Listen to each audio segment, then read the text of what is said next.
Hello guys, आज के इस वीडियो में हम लोग प्रीपोजिशन चैप्टर के 21 क्वेश्चंस के एक प्रैक्टिस सेट को सॉल्व करेंगे, जिसमें से लास्ट का एक क्वेश्चन आप लोगों के लिए रहेगा। यहाँ पर मैंने फिक्स्ड प्रीपोजिशंस के भी क्वेश्चंस लिए हैं, जो कि सभी टाइप के कॉम्पिटिटिव एग्जाम्स के लिए इंपॉर्टेंट साबित होगा। इसलिए आप सभी लोग वीडियो में अंत तक बने रहिएगा और आप लोग बताइएगा कि आपने 20 क्वेश्चन में से कितने क्वेश्चन का आंसर सही सोचा था। ठीक है, फर्स्ट क्वेश्चन है, he is incapable blank doing any hard work. तो आपको याद रखना है कि कोई भी पर्सन कोई काम करने के लिए क्या रहे, कैपेबल रहे या कि फिर इनकैपेबल रहे, यानी कि समर्थ रहे या असमर्थ रहे। तो इन दोनों के साथ आपको ऑफ का यूज करना है। ठीक है, तो यहाँ पर भी क्या हम यूज करेंगे, he is incapable of doing hard work. यहाँ पर ऑफ इस क्वेश्चन का आंसर हो जाएगा, जो कि ऑप्शन नंबर सी में दिया गया है। ठीक है, सेकंड नंबर क्वेश्चन है, he is very blind blank his own faults. यानी कि वह जो है अपने फॉल्ट्स के लिए, अपनी गलतियों के प्रति वो बहुत ज़्यादा अंधा है, यानी कि वो अपनी गलतियों को नहीं देखता है, उसको नज़रअंदाज कर देता है, नेग्लेक्ट कर देता है।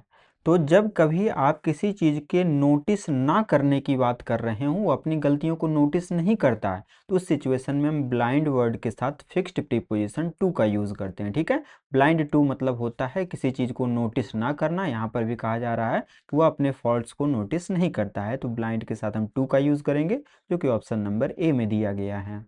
थर्ड नंबर क्वेश्चन है, the dog was beaten blank a stick in the field. यानी कि कुत्ते को पीटा गया, किससे पीटा गया, तो एक छड़ी से। कहाँ पर, फील्ड में। तो यह सेंटेंस जो है वो पैसिव वॉइस का है, वॉज वर्ब के साथ वर्ब का थर्ड फॉर्म लगाया, यानी कि पास्ट इंडेफिनिट का पैसिव वॉइस है। जनरली हम पैसिव वॉइस में बाई का यूज करते हैं, बट यहाँ पर यदि आप बाई का यूज करेंगे तो गलत माना जाएगा। क्यों? क्योंकि यहाँ पर यदि कोई एजेंट का नाम लिखा रहता है, किसका नाम, कोई डूअर का नाम लिखा रहता है कि किसके द्वारा पीटा गया, तो रामू के द्वारा पीटा गया, तब हम बोल सकते थे the dog was beaten by Ramu, तब यहाँ पर बाई का यूज किया जा सकता था। बट यहाँ पर कहा गया है कि कुत्ते को स्टिक से पीटा गया। स्टिक जो है कोई एजेंट नहीं है, बल्कि ये क्या है, ये एक इंस्ट्रूमेंट है, यानी कि एक माध्यम बन रहा है, औजार की तरह यूज हो रहा है। तो जब कभी आपको इंस्ट्रूमेंट दिया रहे, तो इंस्ट्रूमेंट के पहले आपको फिक्स्ड प्रीपोजिशन विथ का यूज करना है। ठीक है, the dog was beaten with a stick, जो कि ऑप्शन नंबर ए में दिया गया है। ए नंबर इस क्वेश्चन का आंसर हो जाएगा।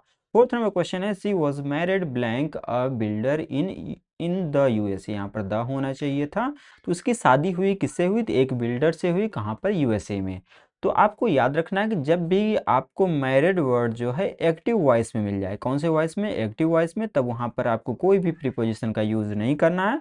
बट यदि मैरिड वर्ड जो है पैसिव वॉइस में मिलेगा, तब वहाँ पर आपको फिक्स्ड प्रीपोजिशन टू का यूज़ करना है। ठीक है, तो यहाँ पर वॉज वर्ड के साथ थर्ड फॉर्म लगाया, जनरली आईएनजी फॉर्म आता है, थर्ड फॉर्म लगाया, सेंटेंस पैसिव वॉइस का है, पैसिव वॉइस में हम टू का यूज़ करते हैं। She was married to a builder, यहाँ पर टू इसका राइट आंसर हो जाएगा, जो कि ऑप्शन नंबर डी में दिया गया है। ठीक है, फिफ्थ नंबर क्वेश्चन है, he is eligible blank the post in this company. यानी कि वह एलिजिबल है इस पोस्ट के लिए, किसमें, इस कंपनी में, इस पोस्ट के लिए एलिजिबल है। तो के लिए के सेंस में हम फॉर का यूज करते हैं, तो he is eligible for this post, for यहाँ पर इसका राइट आंसर हो जाएगा, जो कि ऑप्शन नंबर बी में दिया गया है। सिक्स नंबर क्वेश्चन है, he apologised blank his misbehaviour. यानी कि उसने अपने मिसबिहेवियर के लिए अपोलॉजी की, माफ़ी मांगी। तो मिसबिहेवियर के लिए माफ़ी मांगी, फिर से के लिए का सेंस आ गया, तो फॉर का यूज़ होगा। आपको याद रखना है कि जब भी किसी पर्सन से अपोलॉजी की जाए, अपोलोजाइज टू पर्सन, और जब किसी चीज़ के लिए माफ़ी मांगी जाए, अपोलोजाइज फॉर मिस्टेक या फॉल्ट। यानी कि किसी पर्सन से अपोलॉजी की जाए, माफ़ी मांगी जाए, तो टू लगाएंगे, और यदि गलती या फॉल्ट के लिए माफ़ी जाए, तब उस सिचुएशन में हम फॉर का यूज़ करेंगे। ठीक है, he apologised for his misbehaviour, for यहाँ पर इसका राइट आंसर हो जाएगा। सेवंथ नंबर क्वेश्चन है, do not interfere blank my personal affairs. यानी कि मेरे व्यक्तिगत मामलों में इंटरफेयर मत करो, इस चीज़ में इंटरफेयर मत करो। मे के सेंस में हम यहाँ पर क्या यूज़ करेंगे, इन का यूज़ करेंगे। Don't interfere in my personal affairs, यहाँ पर इन इसका राइट आंसर हो जाएगा, जो कि ऑप्शन नंबर ए में दिया गया है। एट्थ नंबर क्वेश्चन है, I am tired blank this constant noise. यानी कि मैं टायर्ड हो गया हूँ, थक गया हूँ, ऊब गया हूँ इस लगातार नॉइज से। तो आपको याद रखना है कि एग्जॉस्ट होने के सेंस में हम टायर्ड वर्ड के साथ ऑफ का यूज करते हैं। ठीक है, टायर्ड ऑफ मतलब होता है एग्जॉस्ट हो जाना, थक जाना, ऊब जाना। यहाँ पर टायर्ड वर्ड के साथ हम ऑफ का यूज करेंगे, जो कि ऑप्शन नंबर डी में दिया गया है। नाइन्थ नंबर क्वेश्चन है he is addicted blank gambling, यानी कि उसको लत लगी हुई है जुआ खेलने की। तो आपको याद रखना है कि जब भी कोई पर्सन किसी चीज़ का एडिक्टेड रहे, उसको लत लगा रहे, ठीक है, तो एडिक्टेड वर्ड के साथ हम फिक्स्ड प्रीपोजिशन टू का यूज़ करते हैं, ठीक है।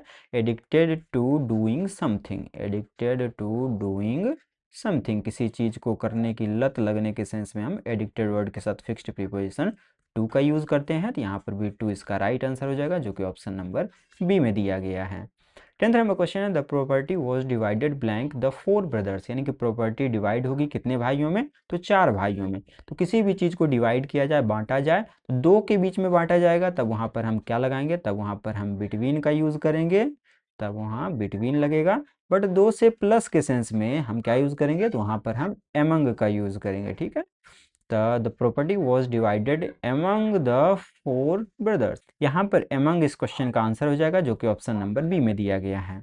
11th नंबर क्वेश्चन है we must refrain blank making such remarks, यानी कि हमें रिफ्रेन होना चाहिए, बचना चाहिए इस प्रकार के टिप्पणी करने से, इस प्रकार के रिमार्क्स से हमें क्या होना चाहिए, बचना चाहिए।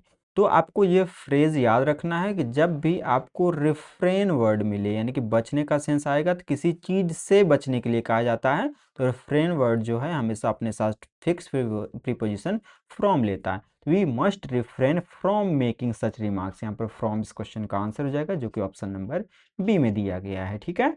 12th नंबर क्वेश्चन है he is proficient blank English, यानी कि वो प्रोफिशिएंट है, कुशल है, दक्ष है, किसमें, इंग्लिश में। तो आपको याद रखना है जब भी आपको गुड वर्ड मिलेगा, क्या मिलेगा, गुड, और किसी स्पेसिफिक सब्जेक्ट की बात किया जाएगा, तब वहाँ पर हम एट का यूज़ करते हैं। कोई भी पर्सन वीक रहेगा, तब वहाँ पर हम इन का यूज़ करते हैं। गुड के साथ हम इन का भी यूज़ करते हैं जब वो एब्रॉड लेवल का हो जाए, जैसे कि लैंग्वेजर की बात करेगा, तब वहाँ पर हम इन का यूज़ करेंगे। और प्रोफिशिएंट की बात करें तो इसके साथ भी हम लैंग्वेज में हम क्या यूज़ करेंगे, प्रोफिशिएंट के साथ हम इन प्रीपोजिशन का यूज़ करेंगे, जो कि ऑप्शन नंबर बी में दिया गया है, ठीक है। बट यदि स्किल की बात किया जाएगा, तब प्रोफिशिएंट के साथ हम एट का यूज़ कर देंगे उस सेंस में। 30 नंबर क्वेश्चन है beware blank pickpockets in crowded places, यानी कि भीड़ भाड़ वाले जगहों में हमें पिक पॉकेट से, यानी कि जो जेब कतरे होते हैं, उससे सावधान रहना चाहिए। तो ये लाइन तो अक्सर आप लोग देखते होंगे कि beware of the dogs, यानी कि कुत्तों से सावधान। तो वी वेयर अपने साथ कौन सा प्रीपोजिशन लेता है, तो ये अपने साथ फिक्स्ड प्रीपोजिशन ऑफ लेता है, जो कि ऑप्शन नंबर सी में दिया गया है, ठीक है। Beware of pickpockets in crowded places. 14 number question है the master is very cruel blank his servant, यानी कि मास्टर जो है बहुत ज़्यादा क्रूएल है, किसके प्रति, अपने सर्वेंट के प्रति।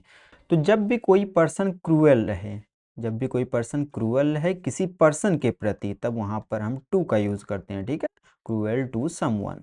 तो यहाँ पर टू इस क्वेश्चन का आंसर हो जाएगा, the master is very cruel to his servant, A number इसका राइट आंसर है। 15 नंबर क्वेश्चन है सी डाइड ब्लैंक स्टार्वेशन, यानी कि वो मर गया, कैसे, सॉरी वो मर गई, कैसे मरी, तो भूख से मर गई। तो आपको स्टार्वेशन मिले या हंगर मिले, यानी कि भूख या प्यास, भूख, हंगर यानी कि भूख, स्टार्वेशन मतलब प्यास, इन दोनों के साथ आपको ऑफ का यूज़ करना है। इसके अलावा आपको डाइट के साथ ऑफ कब लगाना है, जब किसी पर्सन की मृत्यु जो है वो डिसीज से हो रही हो, बीमारी से हो रही हो, तब भी हम ऑफ लगाएंगे। एक्सटर्नल फैक्टर बन रहा हो, रीज़न बन रहा हो मौत का, जैसे कि वाउंड, यानी कि घाव से मर गया, या कि फिर हम बोल सकते हैं बर्न इंजरी से मर जाए कोई पर्सन, बर्न इंजरी। ये सब एक्सटर्नल फैक्टर है, बाहरी रीजन है, ये कोई बीमारी नहीं है, तो यहाँ पर हम फ्रॉम का इस्तेमाल करेंगे। कोई पर्सन यदि देश के लिए मरता है, तब वहाँ पर हम फॉर का यूज करेंगे, देश के लिए मरा जाता है, ठीक है, फॉर लगाएंगे। इसके अलावा यदि किसी पर्सन की मृत्यु एक्सीडेंट में हो रही हो, तब वहाँ पर भी हम क्या लगाएंगे, इनका उपयोग करेंगे उस सिचुएशन में हम, ठीक है। तो इसके साथ ऑफ, फ्रॉम, फॉर, इन, बहुत सारी चीज़ों का यूज़ हम करते हैं डाइट के साथ। यहाँ स्टारवेशन या हंगर मिलेगा, तब वहाँ पर हम ऑफ का यूज़ करेंगे, ए नंबर इसका राइट आंसर हो जाएगा। 16 नंबर क्वेश्चन है he was astonished blank the news, यानी कि वो एस्टोनिश्ड हो गया, चकित हो गया, सरप्राइज हो गया, किस चीज़ से, न्यूज़ से। जब भी कोई पर्सन एस्टोनिश हो या सरप्राइज हो, आश्चर्यचकित होने का सेंस आएगा, तब उस सिचुएशन में हम इन दोनों वर्ड के साथ एट का यूज करते हैं, ठीक है। He was astonished at the news, यहाँ पर एट इसका राइट आंसर है, जो कि ऑप्शन नंबर ए में दिया गया है, ठीक है। 17 नंबर क्वेश्चन है this book is similar blank that one, यानी कि यह किताब जो है वो सिमिलर है, एक जैसा मिलता जुलता है, किससे, तो उस किताब से, दैट वन से। तो सिमिलर टू, जब भी कोई चीज़ की सिमिलरिटी की बात करते हैं, तो सिमिलर वर्ड के साथ हम फिक्स्ड प्रीपोजिशन टू का यूज करते हैं। यहाँ पर बी नंबर में ये ऑप्शन दिया गया है, बी नंबर इसका राइट आंसर हो जाएगा। 18 नंबर क्वेश्चन है, you are responsible blank the committee for your actions, यानी कि अपने कार्यों के लिए कमिटी के प्रति तुम रिस्पॉन्सिबल हो, जिम्मेदार हो। रिस्पॉन्सिबल के साथ हम कौन कौन सा प्रीपोजिशन का यूज़ करते हैं? तो इसके साथ हम टू का यूज़ करते हैं या कि फिर इसके साथ हम फॉर का भी यूज़ करते हैं। दोनों के लिए क्या क्या सिचुएशन है? Responsible to person, responsible to person या अथॉरिटी की बात किया जाएगा, तब यहाँ पर हम टू का यूज़ करेंगे। बट यदि ड्यूटी या कि फिर कोई फॉल्ट हो जाए, मिस्टेक हो जाए, कोई काम के लिए रिस्पॉन्सिबल रहेंगे, किसी मिस्टेक के लिए रिस्पॉन्सिबल रहेंगे, तब वहाँ पर हम फॉर का यूज़ करेंगे। ठीक है, यहाँ पर कमिटी क्या है? एक टाइप का अथॉरिटी है, तो यहाँ पर हम रिस्पॉन्सिबल टू द कमिटी का यूज़ करेंगे। कोई मिस्टेक हो जाता है, उस चीज़ के लिए रिस्पॉन्सिबल रहते, तब हम फॉर का यूज़ करते हैं।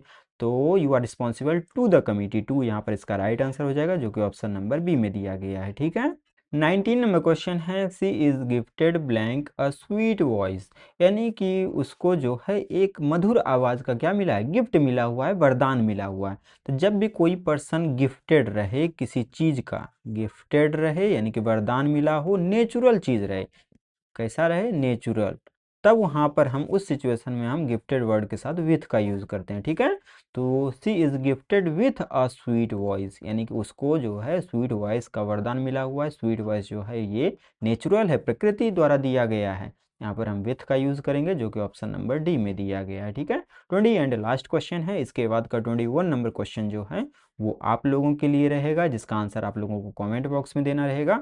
और इस क्लास का पीडीएफ जो है वो चैनल की मेंबरशिप सेक्शन में ऑलरेडी अपलोड किया जा चुका है, जिसके लिए आपको इस चैनल को ज्वाइन करना पड़ेगा। ज्वाइन होने का लिंक मैं इस वीडियो के डिस्क्रिप्शन में दे दूंगा। ठीक है, 20 नंबर क्वेश्चन है, he has no taste blank music, यानी कि उसका टेस्ट नहीं है, उसका इंटरेस्ट नहीं है किसी चीज़ में, म्यूजिक में।